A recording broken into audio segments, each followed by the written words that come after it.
Mr. Premier.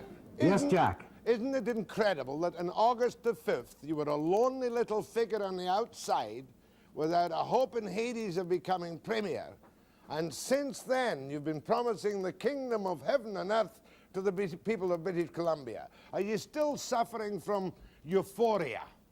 Well, first of all, I don't think on August the 5th there was all of that uncertainty, because I had already been chosen the leader, so it was pretty obvious then that I would be the Premier. You would trip me up. Having said that, I don't recall either that I've been promising heaven and earth, because your colleagues in the business are telling me that I should make some more promises or mention more specifics. And I'm saying, look, I can't outpromise the NDP. I'll just continue to give you a good style of government, give you good programs for economic recovery and job opportunity, and, you know, make sure that there's a good feeling in the province, a feeling of optimism and hope, a spirit which will permit investment to take place. Mr. Vander Zalm, I appreciate your charisma, but is it not a fact now that the reason Social Credit have taken you onto their bosom is because you are a winner who wasn't involved in the old troublesome Bennett regime, and they would run you regardless of your political principles?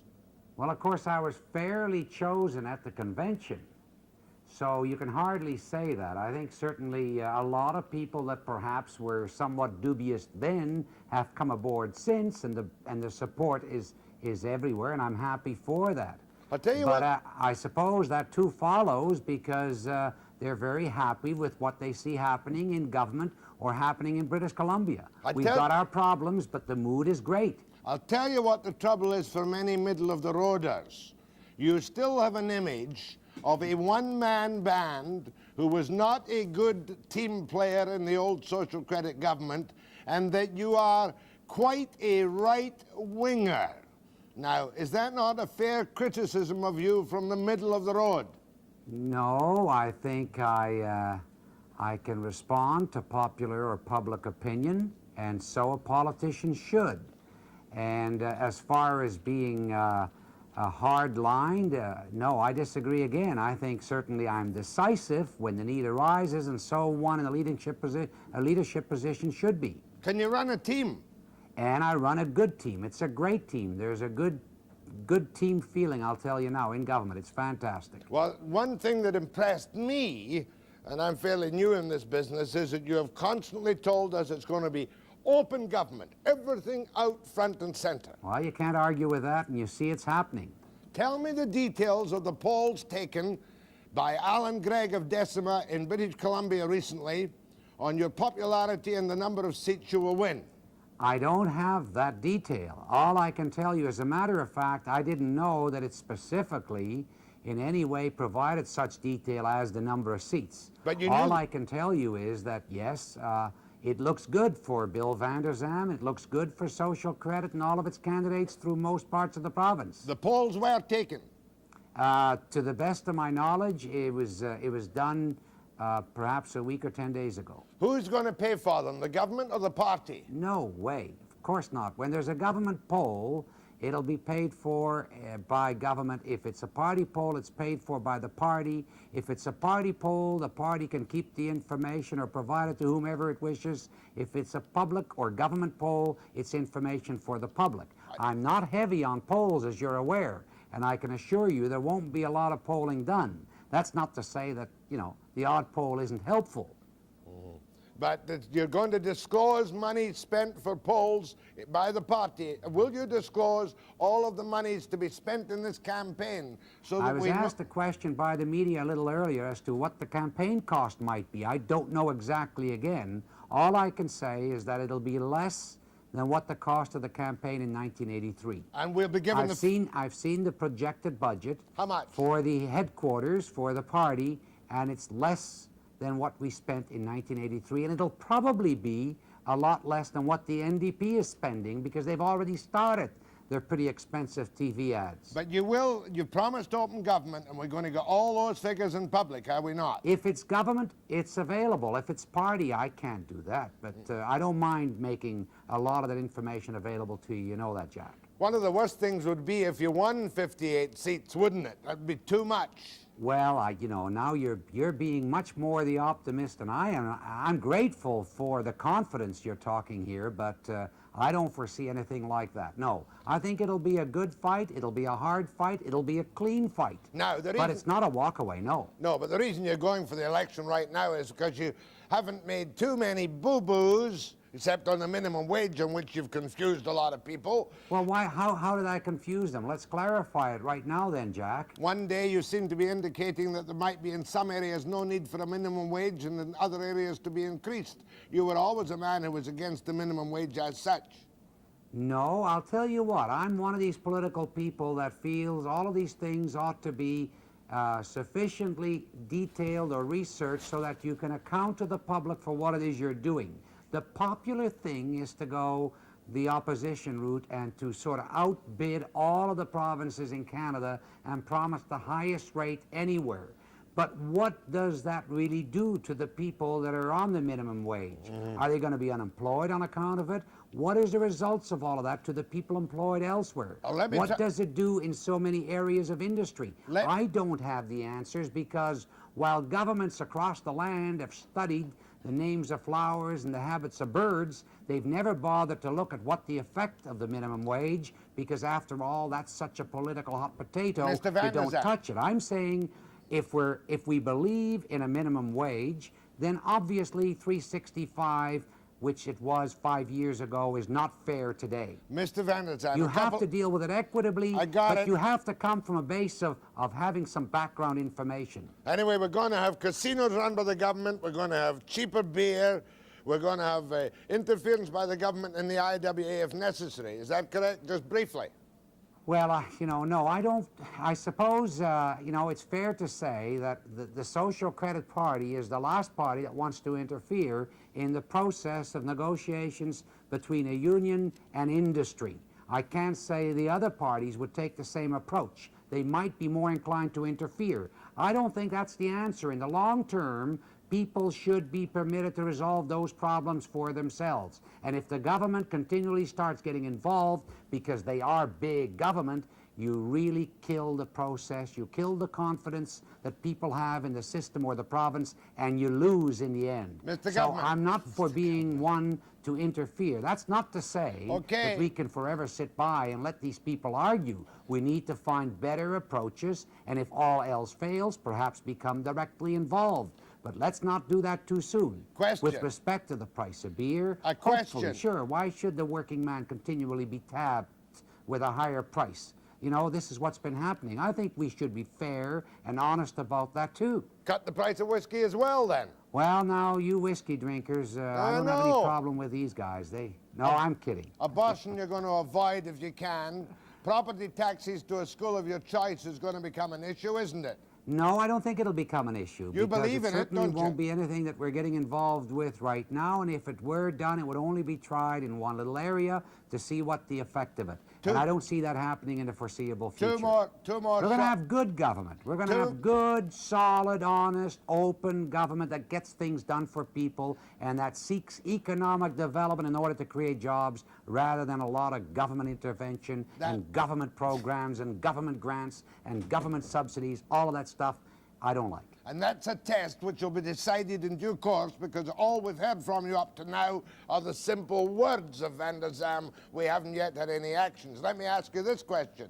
Did you blow the federal negotiating ply by talking unwisely about stumpage to the embarrassment of the federal government, pleading guilty to the Americans? I have not, because I respect the system and because I know we have other players in the game, namely Nova Scotia, New Brunswick, Quebec, Ontario, Alberta, ourselves. We're all in it, the federal government. I have not done anything without first consulting our counterparts in Ottawa, who in turn have regular communications with the other provinces. And I can assure you that the premiers across the land stand behind Bill Vander Zalm and his approach in all of this. Right. To do a budget is going to be difficult with your $900 million current deficit in the last year, correct? You are right there.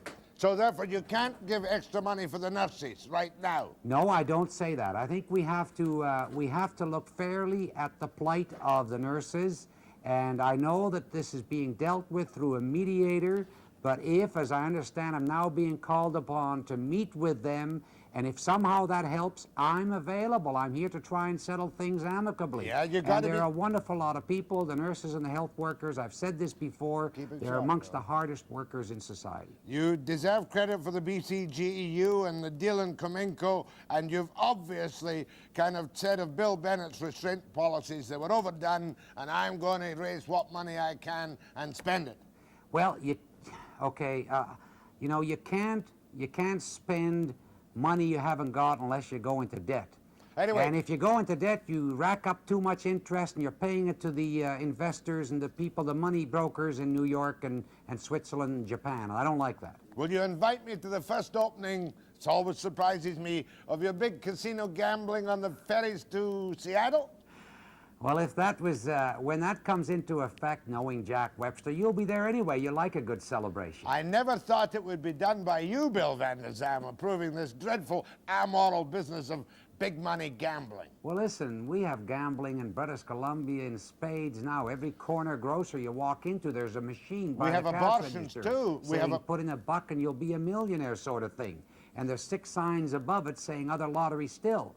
So gambling is obviously something people have accepted when you consider the number of people that actually buy the lottery tickets and the amount of dollars spent. Just like abortions. No, I don't want to get into that one. Certainly, you know what my stance on that particular issue. Bill, I don't, Mr. Premier, I don't take that lightly. Mr. Premier, at least you've drawn the line for the race. Thank you very much for your cooperation this busy afternoon. Thank you, Jack. It's a pleasure being with you. Thanks, Bill. Thank you. And I'll be back after Steve gives a rundown for tonight's program. The settlement gap has widened between I.W.A. and Forest Industrial Relations. Tonight, Keith Bennett gives the company's reaction to the Hutchin proposals. In the continuing series on native land claims, Webster talks with Gitksan-Wet'suwet'en Tribal Council President Neil Sterritt on 22,000 square miles north of Terrace. Will your children be safe in BC schools in the future? Lawyer Barry Sullivan talks about his special report on sex abuse in schools.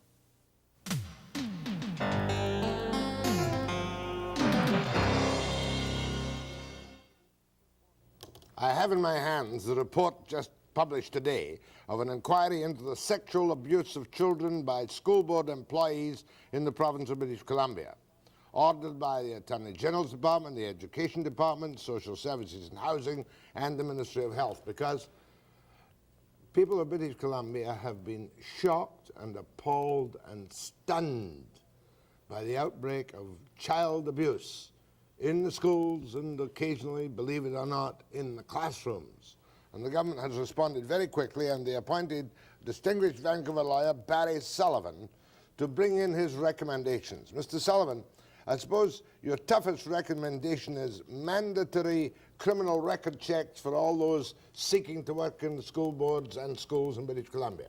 I think that's one of many tough recommendations we've brought about and made, Jack, but that certainly is one of them. How could you do that, though? You say a mandatory check. You're going to have to change a lot of acts, and you're going to have to convince the teachers that this is necessary and desirable. I don't think we're going to have to convince the teachers, because I think that the teachers, from all of the teachers in the Federation that I spoke to during the course of our inquiry, they are wholly in support of any measures which are going to serve to eliminate sexual abusers from the school. Well, we had some kind of system before. How many holes were there in the system before, when we had this incredible business whereby suspected molesters could be passed from school board to school board to school board to school board? Does your recommendation to the government essentially stop that possibility? Our opinion is that if our recommendations are implemented, not one or two of them, but if the package of recommendations that we make are implemented, then we think that that will serve to eliminate to the best possible extent sexual abusers from entering the school and detect any sexual abusers who happen to be today in the school system. Well, apart from the mandatory record check, what are the new teeth which you recommend? Well, we divide the whole area of sexual abuse into 3 different types of prevention programs, Jack. We look at primary prevention, and those are the primary or the prevention programs which we believe should be mandatory in all schools which are funded or partially funded in the province of British Columbia. And we believe that not only should they be mandatory, but there should be a mechanism to ensure that all those programs are in and working, and that there is accountability at every stage of the process to ensure that those programs are working in every school. In what way have you changed the accountability? I could tell you of cases, and you could make my hair stand on end, with the fact that many, oft times, a parent would complain to a school, and somebody in the school would say, oh, you don't want your child to go through all that traumatic investigation again. We shall make sure that teacher never works again in the system. And of course the teacher was transferred to another board. What provisions have you got in your recommendations to stop teachers under suspicion, for instance, from being transferred from school district to school district without the proper reference checks? Well, what we have done is the school system is not a system which is in which accountability comes easy, because it is a system whereby the Ministry of Education within its jurisdiction, the school boards within their jurisdiction, and then the BC Teachers Federation within its jurisdiction are all supreme. So what we've done is we've made recommendations on both personal reference checks, previous educational checks. We've made recommendations that would ensure that allegations go into personnel files of various teachers, and made recommendations that those various allegations or suspicions are passed on from school district to school district as a matter of firm written policies, and not as a matter of catch as catch can. As a matter of what would in effect be law. So is there a mandatory duty? On whom would there be a mandatory duty to report reasonable suspicions of sexual molestation? There would be a mandatory duty to report under the Family and Child Services Act, to report such an suspicion to the appropriate Ministry of Social Services representative in the jurisdiction. Well, what would happen in the future if this is involved and a parent comes to a teacher with a complaint? What would then happen to that? Then under the Act, that teacher would have a statutory obligation to carry that complaint forward and report that to the Ministry of Social Services representative in the area, and also probably to report that allegation to the principal of the school in which the individual Because I know in previous cases there's been a great hesitance because of the fear, I suppose, of libel or slander or defamation to pass information even on a reasonable need-to-know basis. Do your recommendations cover that fear that some otherwise very decent people suffered from? Well, we do look at that, Jack, and what we say is that the legislation should have a protection for people who come forward and report. There's a number of reasons, and our report looks at those reasons, both legislative reasons. The statute itself may be vague. We have professional reasons in the BC Teachers Code of Ethics, which may not be clear enough, and we have moral reasons. You know, there are people out there, Jack, who don't believe this happens, and they have a great deal of cause to hesitate when it's a colleague, a trusted member of a school staff. Do you recommend that the BC teachers might have to change their code of ethics? Yes. One of our recommendations in our report is that the BC Teachers Code of Ethics be amended, although it was amended in 1985 to say that allegations of child abuse should be reported. We would like that to be clear so that there's no vagueness whatsoever in that policy. The one thing on which the civil libertarians might holler and yell is that all allegations noted in teachers' files are passed to other districts, and all allegations, do they go into a central abuse registry, including the Ministry of Education and Social Services? Jack, we looked at the Canadian experience dealing with central child abuse registries. And we found that there's a great deal of difficulty in those registries operating as they were intended. What we've suggested in the report is that there might be a great deal of merit in such a registry, but the criteria for the registration of names, the expungement of names, and the sharing of information in such a registry, all those different criteria have to be worked out before the registry is established, because if they're not done, then the registry is not going to work like it was intended. Without referring to any specific cases, there have been cases where allegations of many years ago were investigated and a clearance was given, and then the same teacher would be finally nailed some years later. Now, supposing I'm charged and acquitted, would the authorities still be able to keep me on as a teacher? Jack, that's one of the very key recommendations that we made in this report, and that was that under Section 122 of the School Act, if the school board itself goes and seeks to discipline by dismissal of a teacher and they allege a criminal conviction, if the teacher is not convicted, then the School Act says that he must be reinstated.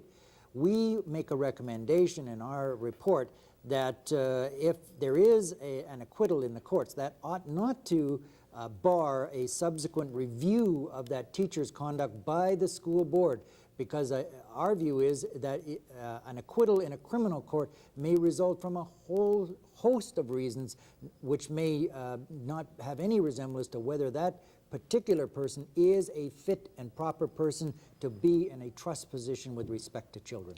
Some phone calls to Barry Sullivan, a couple of more questions from me on this report on the sexual abuse of children in BC schools after the break.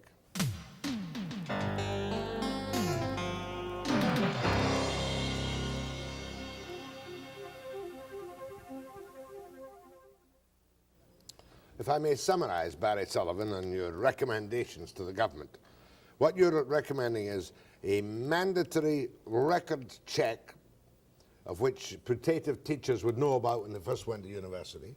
And that record check would cover all criminal convictions, is that correct? That's correct. Regardless whether there's sexual abuse or not. That's correct. And then you would have a network of need-to-know information arising from that to the various government ministries and to the school boards and the superintendents and the BC Teachers Federation. Is that correct? That's correct. You got to be very careful on your need-to-know confidentiality. Careers could be ruined in a flash by some loose-talking person with an unfounded allegation. That's very true. That's very true. But when you say that a teacher who is acquitted of a sexual assault might not be hired again, what are you thinking of? What we're thinking of, Jack, is no more nor no less than a test that someone who is acquitted of a criminal charge may have done so for, let's say, purely technical reasons. We say that notwithstanding the fact that somebody is acquitted of a criminal charge, that there is something further, something more basic.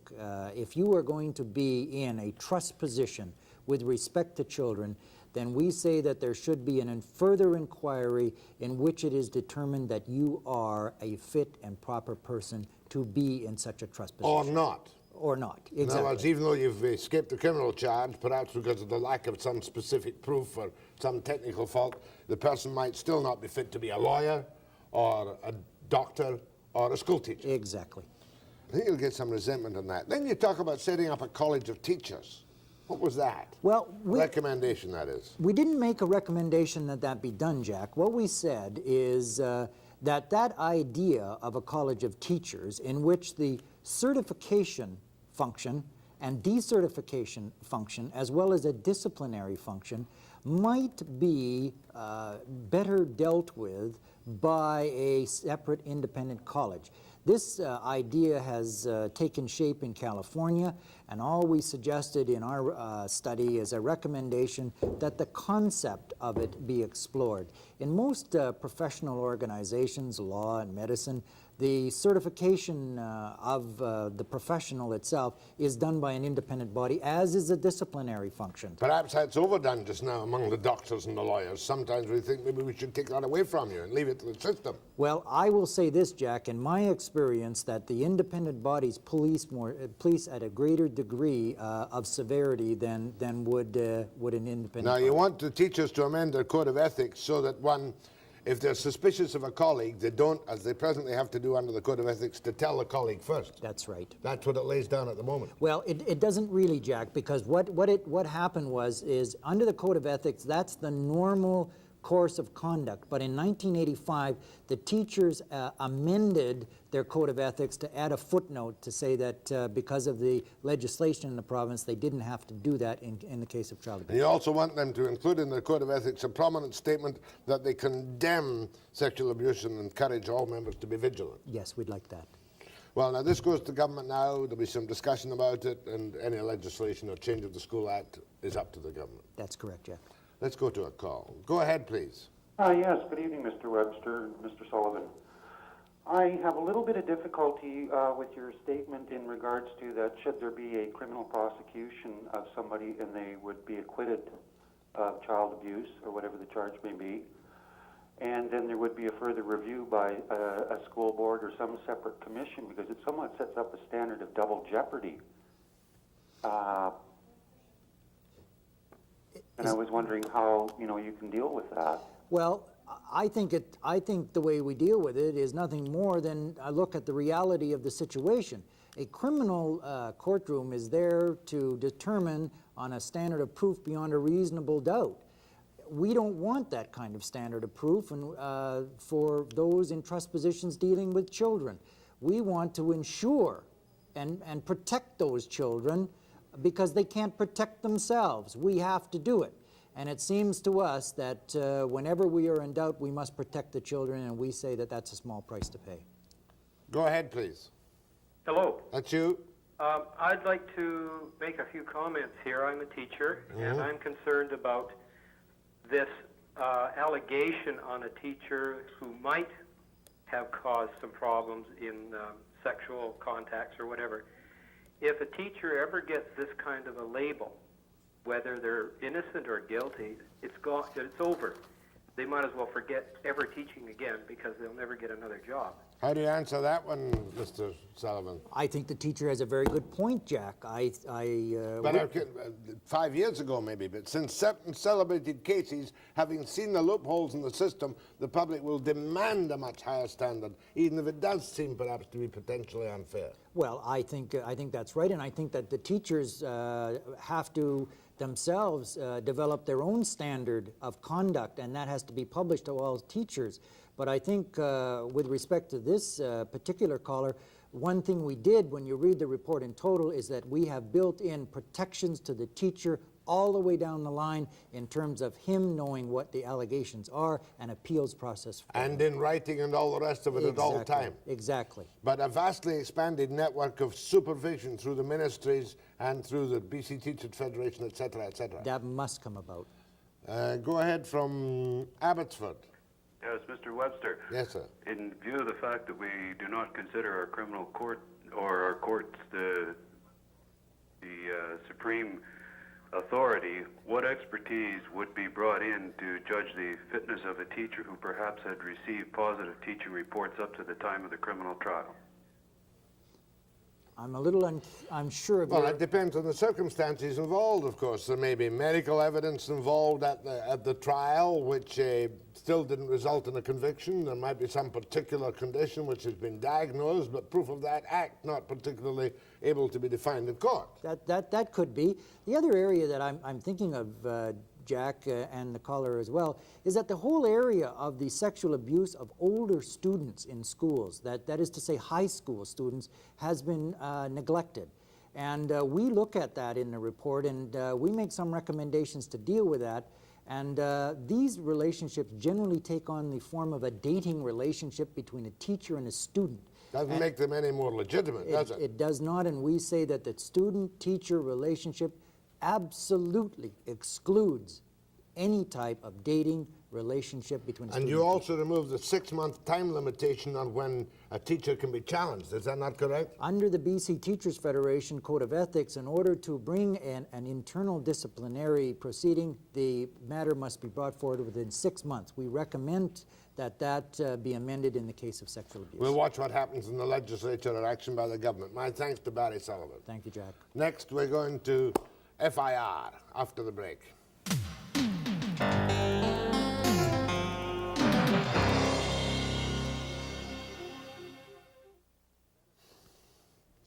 I don't suppose there's anybody in British Columbia who doesn't know, broadly speaking, what countervail is. That's the threat of a financial tariff which would greatly affect BC's export of lumber, sawn lumber, to the United States. But everybody realizes, too, what's happening. The I.W.A. is, in large measure, on strike on the coast today. With me now is Keith Bennett, who's the president of Forest Industrial Relations. And I want to say to you, after what I've heard from the I.W.A., that it would seem that you have lost the battle, and that the I.W.A. is kind of gloating that Mr. Hutchin, the convener, has agreed with them in contracting out. Does that mean, Mr. Bennett, that you will now sit down with the I.W.A. and say, okay, on that basis, we can negotiate a contract and get this dreadful strike over? Well, Jack, first of all, Mr. Justice Hutchin has not totally agreed with the I.W.A. I'm particularly dismayed. As a matter of fact, I'm astounded that the I.W.A. released the convener's comments to the media. We met with Mr. Justice Hutchin yesterday, and we indicated to him that we were unhappy with certain parts of his comments and his views, but that we felt that it could form the foundation of a negotiated settlement. And we asked him to stay on that basis to assist us in negotiating this settlement. The next thing we know that the I.W.A. has released the details of Mr. Judge Hutchin's comments, not a report, not a mediated report, but his comments to the media. Those comments should have been kept private. They should have been kept between the parties. We were asked to comment on his comments, which we did, and I presume that they did. And that should have formed some sort of a basis for Judge Hutchin to continue his role in trying to find a solution. Now it's become a media event again. Well, don't blame me for it. I'm not blaming you, I'm Jack. merely saying that as an observer, a fairly close observer of the I.W.A., I see certain information in which it's claimed that the BC Court of Appeal judge appointed to help settle the forest industry has said woodworkers should be given protection against contracting out. And I think, oh, you've lost the battle. No. Judge Hutchin has relied upon what is known as the Boer-Alaskan doctrine when it comes to bargaining units. Boer-Alaskan said 30 years ago that a union certification and a bargaining agent gave the union authority over both employees and jobs. Mm-hmm. Now that concept and that doctrine has been set aside by virtually every senior mediator or arbitrator in Canada.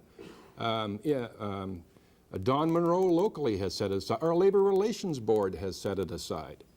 Innis Christie has set it aside. Paul Weiler in his report said that the Alaskan doctrine is dead. Mm-hmm. He's latched on to something that is basically 30 years old and has been set aside by current jurisprudence, both as in arbitration and in the board. Because it did look on the face of it that it aimed in the way that Monroe wanted, and he sat here and said it. And I put it to him that he wants not only the bargaining agent respected, but jobs within the bargaining That's correct. agency guaranteed forever. Your position on that, has it changed at all? No, it hasn't, Jack, and it's not going to change. That's the unfortunate part about it.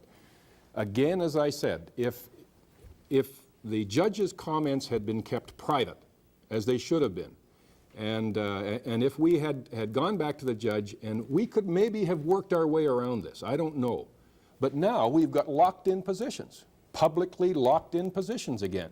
And there is no opportunity. This has done irreparable damage to the judge's efforts. Now there is no opportunity for twisting and turning and probing and trying to find a level of agreement. Well, let me continue. Surely there are some things in the judge's comments which might please you. For instance, he suggests flexibility about the use of expensive equipment. Well, certainly. We're not unhappy with the judge's comments. There are some good points in it, and we could say legitimately that we've won the day on some of these issues. But that's not the important part. If we don't expect to get everything that the judge may have found in our favor. Mm-hmm. But now that it's a public document, then the I.W.A. is going to expect to get everything that the judge commented on, and our people are going to expect exactly the same thing. Positions will be locked in. It's back in front of the media. Instead of quiet, thoughtful, private negotiations, and that's the only way this is going to get solved. Well, the only way. I don't know the answer to this question. Was it agreed between you and the I.W.A. that there'd be no publication of the Hutchin comments? There was an agreement with the judge, and my understanding was the I.W.A. agreed with it as well, that there would be no public release of the comments. We talked to the judge yesterday afternoon at 4 o'clock, and he made no mention that the I.W.A. was going to be commenting publicly on this. Now, to be fair, it's my understanding that the I.W.A. did talk to the judge, and the judge has said that once the parties had responded, that he thought it would be all right to release it. And in my view, that was not a good judgment call. Those comments should have been private. What's happened is that instead of a convener giving the parties his views, his opinions on the issues, by releasing that publicly, it's almost become a mediator's report. And those were not the ground rules that we set with the Premier when we agreed to Mr. Justice Hutchin acting as a convener. Well, this is going to set back, and will you be meeting again with the convener? We're at his call. We've indicated to him that we would like him to pursue that. We did that yesterday prior to this being released. I'm concerned that the damage has been done. I've expressed my concerns to the judge. I've told him that I'm going to be put in a very unfortunate position, a position I don't want to be in, where I'm going to have to be critical of some of the views that he's given us. Meanwhile, the I.W.A. is saying, hey, we've got it made now. We've got what appears to be protection against contracting out of their jobs by F.I.R. and its members. Well, unfortunately, Jack, they haven't got it made. Our position is as firm now as it was from the start of negotiations.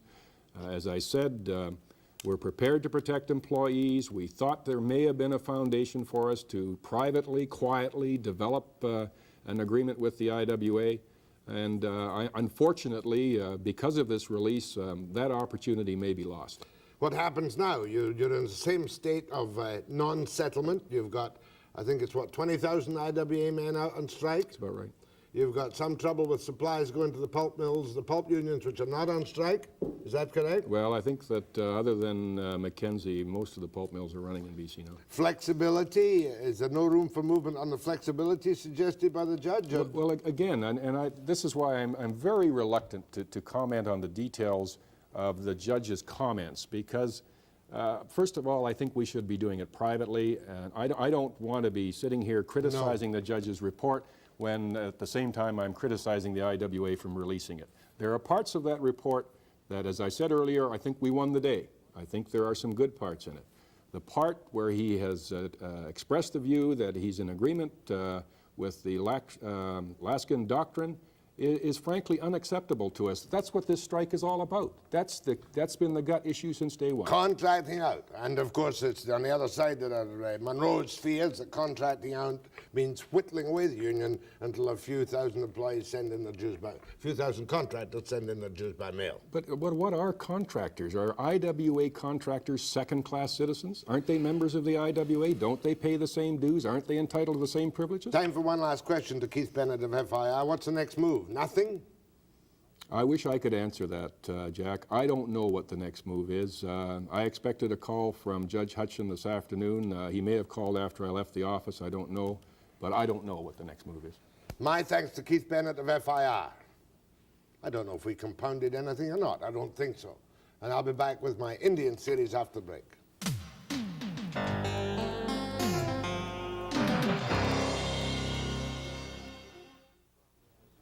Many people in British Columbia are baffled and don't understand Indian land claims at all.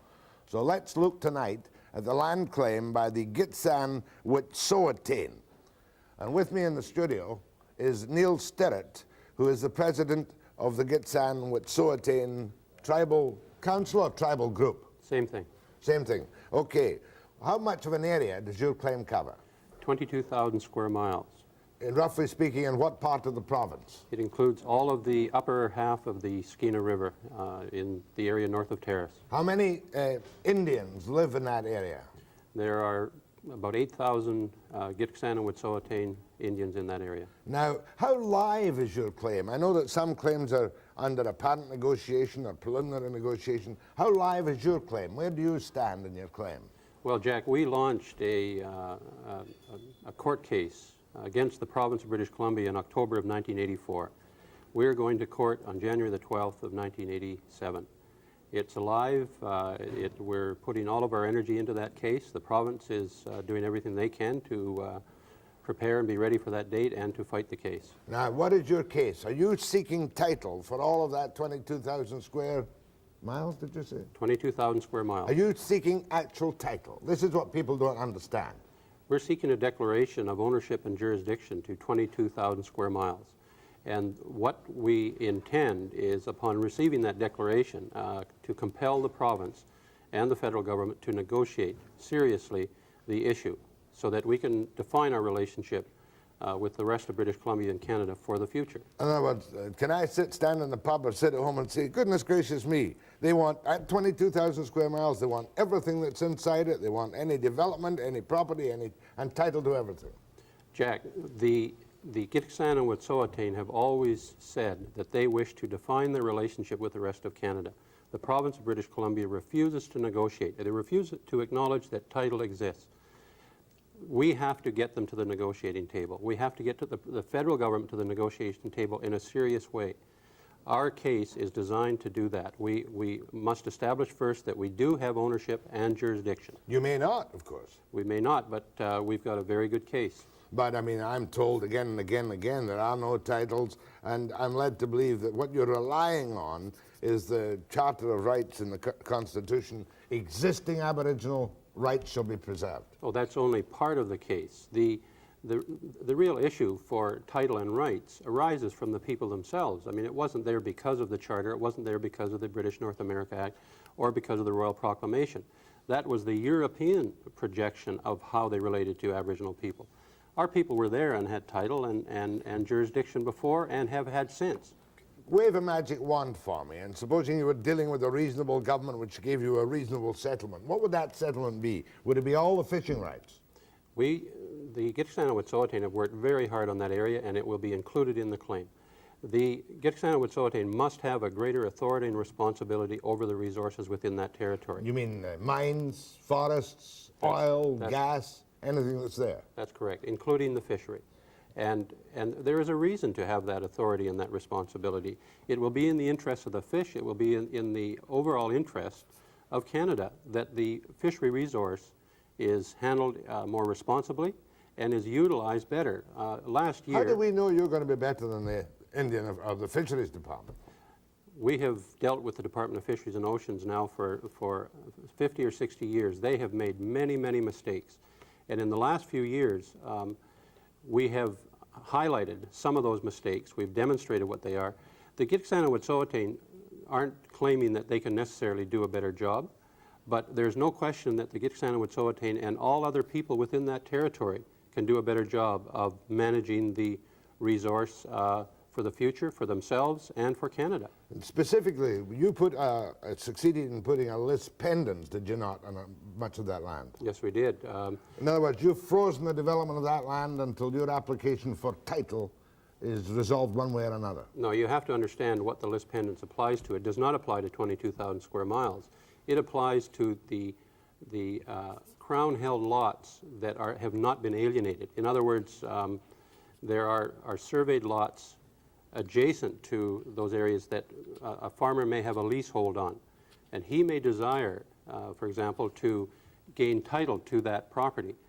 We are preventing any further alienation of private property within our territory. You've said you're not after the title of property belonging to non-Indians presently in the non-Indians' hand. We've said that specifically in our statement of claim, that we are not going after that they have title. We are granting them title, and that the claim is to the balance of the area, but we are saying that damages arise out of the wrongful alienation by the province and the federal government to those people. You're looking for cash damages? That's on those lands that are held in fee simple. You want to take away all control of the Indian Affairs Department with their paternalism and set up your own internal structure for education, health and welfare?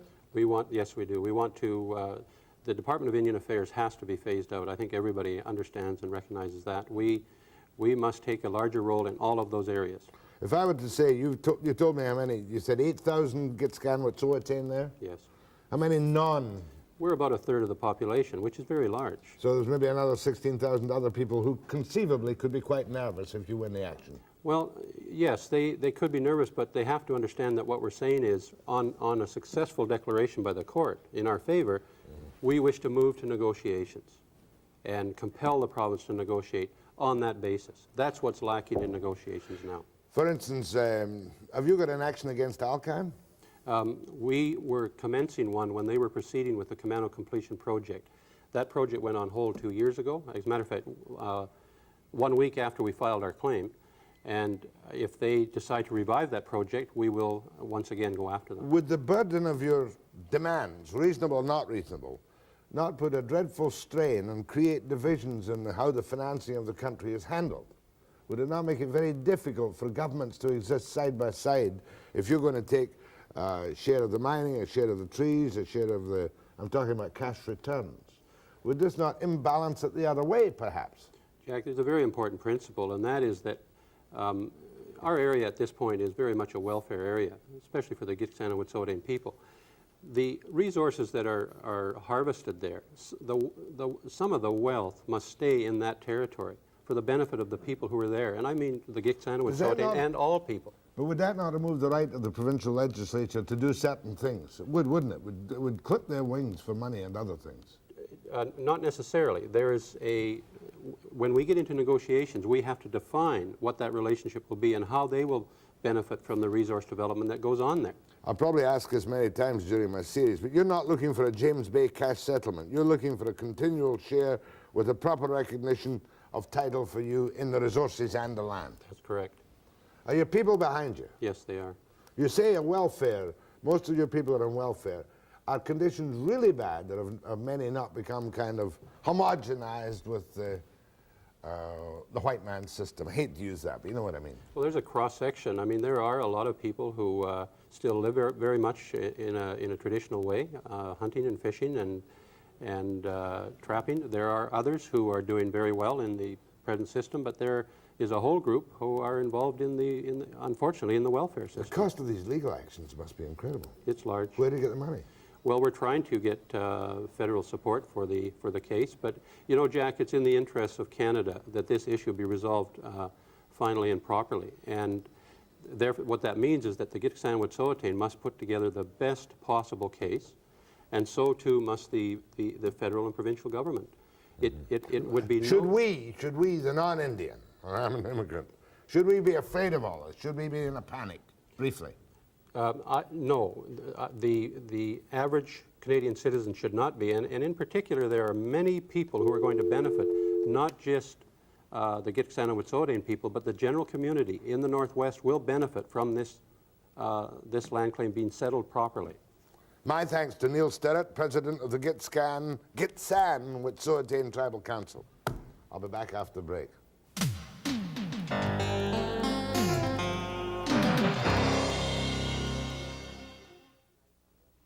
Tomorrow night on Webster, that's me, we're going to talk to Eric Buckley of the BC School Trustees Association about this vexed problem of sexual abuse in the schools. And I may have America's #1 guru on vitamins tomorrow night, mind you. I think these boys overdo it, and most of the vitamins are what you might say expended uselessly. And a couple of other stories following the news on Webster tomorrow night at 5 p.m. precisely. Stay tuned for the News Hour.